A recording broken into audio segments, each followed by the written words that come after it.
If you'll indulge me, a little homage to my friend Keith at 5 Watt World. I borrowed this guitar from David Beebe. This is the Ibanez RG1527. I was thinking, what could I do with this? So I was playing with it on, I think, Friday. Put together that little demo on the intro. I grew up playing a 7-string guitar, actually. I'll get to my part of the story. But it actually goes way further back than I even knew. So as long as there have been guitars, there's been this experimentation with adding strings, you know, similar to the lute apparently. But once strings started to be made of metal in something like the 1800s, luthiers started to add more strings, and you know, that's how we got to like the 6-string thing, apparently. There are composers such as French guitarist Napoleon Costa. He composed works for a 7-string guitar, and Mario Macaferri also composed for the instrument. He was born considerably later, but Napoleon Costa, I don't know how you say that, lived between 1805 and 1883. Mario Macaferri lived between 1899 to 1993, which is interesting actually, because he would have come to see the first production 7-string actually mass-produced, which is cool. In Russia, the 7-string has been quite popular for a while, apparently. Let me know if you're Russian and playing a 7-string. Also, chill out. In Mexico, have had 7-string guitars, or 14-string guitars, kind of arranged in sets of 2, so sort of 7 double courses is what they're calling it, since 1776. Quite early, innit? They called it the Guitarra Settima, or Guitarra Septima. So there's a long history of guitars having 7 strings, which I had no idea. The Russian or Gypsy guitar is a 7-string acoustic guitar with the tuning D-G-B-D-G-B-D, which was developed early in the 19th century in Russia.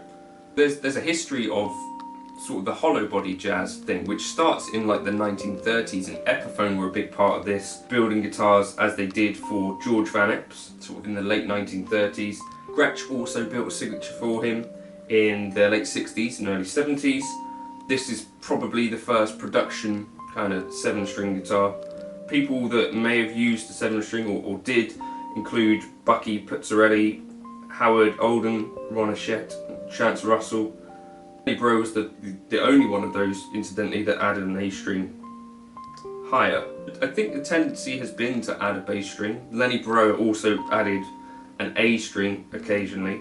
So most of the first kind of production 7-string guitars would have been these hollow body archtops, which Ibanez still make, or relatively recently still made a few. The solid body electric guitar though has a much shorter history, and one that I think most of us are a bit more familiar with. So this was involving Lenny Breau as well, and the guitar that he conceived was built by Kirk Sand for NAMM 1983. You weren't there, man. That one had a high A string rather than the lower A string. Apparently in 1987 there's a guy called Alex Gregory who made up some stuff apparently about the 7-string guitar, and is not considered a reliable source of information, unlike Wikipedia. He frequently embellishes the events that took place in all facets of his production. Sounds like my channel. So, the part of the story where I come on board, the first mass-produced 7-string was the Ibanez UV7. You've probably heard of that, Steve Vai's guitar. The signature gem presumably had been a rip-roaring success, and the RG was born from that as well, I believe. He experimented apparently with a high A, but a low B was added as the high A just broke too much, apparently. Maybe add a PRS saddle.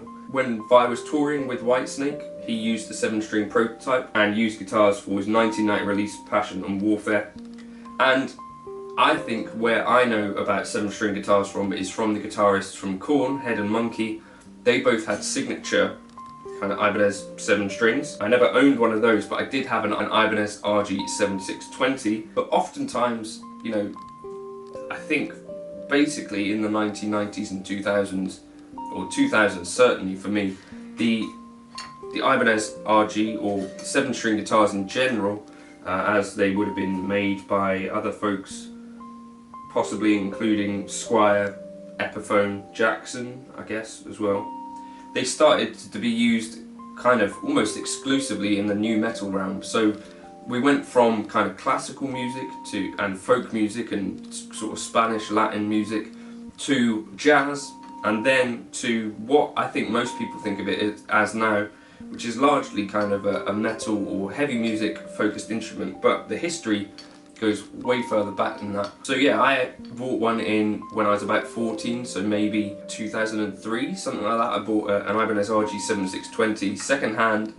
I think I was looking for kind of any kind of Ibanez, but this came up locally, and I played that for quite a lot of years. I had also an Ibanez RG7621 with the fixed bridge, and I actually think that most 7 strings probably should be a fixed bridge design, especially these days, or maybe an Evertune or something like that. I think this double locking design doesn't really suit the style of playing that most folks do on it. You know, resting your hand on a Floyd Rose bridge is not a great idea. I sold mine when I went to university, which was a waste of time. But yeah, I spent many years practicing scales up and down on these. The frets are massive, and rosewood board, basswood body, but the thing that I like about them is, well, I say like, I did like this about them. When I played a normal RG, the neck felt tiny. Conversely, the 7 string Ibanez's have like quite a wide, it feels more like a bass neck, but I quite like the way that felt in the hand. Yeah, it's a bit of a strange instrument still. So let me know your story with the 7 string. But I didn't realise it had such a rich history, and maybe Keith could do a real one of these videos, because I think it's quite an interesting story and way more interesting than I thought it might be. So, you know, you've got Ibanez certainly have a major role in it, but you've got folks like Epiphone all the way back in 1930 or the 1930s doing stuff with these guitars, and even before that on pretty much every continent there are 7 string guitars being made hundreds of years ago, which is interesting. Yeah, so let me know in the comments who introduced you to the 7 string guitar. For me, I think probably Korn or Steve Vai, I'm imagining, and then I'll go on to kind of play stuff more in like the periphery kind of vein. But yeah, the 7 string guitar is the thing.